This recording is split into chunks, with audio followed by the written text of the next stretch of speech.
কুদ্দুস তোরা একটা প্রশ্ন করতেছি, উত্তর দিবি। ফেসিস্ট কে আছিল? হাসিনা পলাই গেছে। আমাদের সাথে কিছু ফেসিস্ট আছিল, তারাও পলাই গেছে। এখন শুনতেছি হাসিনাও আসবে, তারাও আসবে। তোর মন্তব্য কি? এটা আসলে সময় সাপেক্ষ ব্যাপার, ধৈর্য সম্ভব না। হ্যাঁ? হাসিনাও ধৈর্য সম্ভব না, হ্যাঁ। আর যারা চলে গেছে তারাও ধৈর্য সম্ভব না। সম্ভব না। এটা, মানে পরিবেশ পরিস্থিতি বুঝে বা শিথিলতা দেখে তারপর আসতে হবে। সময় দরকার। এই যে জুয়েল ভাই, কুদ্দুস ভাই, মীর ইকবাল ভাই, মাইনুদ্দিন ভাই, বাগমারা ইউনিয়ন আওয়ামী লীগের সভাপতি। এ হলো কে কয়, এর নাম কি না?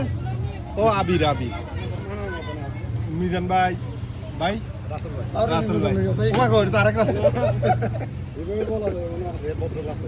আমি তো উল্টা ভাষে আছি, এই যে উল্টা ভাষে।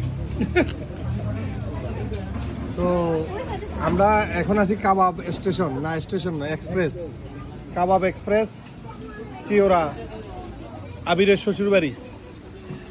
কিরে আবির, তোর শ্বশুর বাড়ি না? আবিরের শ্বশুর বাড়ি। তাহলে কুদ্দুস কিন্তু একটা সঠিক কথা আজকে বলে গেছে, পলাই যাওয়ার পরে আসাটা এত স্বাভাবিক না যত স্বাভাবিক মনে করতেছেন।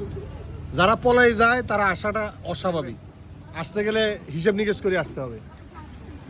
তো আপনারা আসেন, আমরা দোয়া করি সুস্থভাবে আসেন, সুস্থভাবে থাকেন।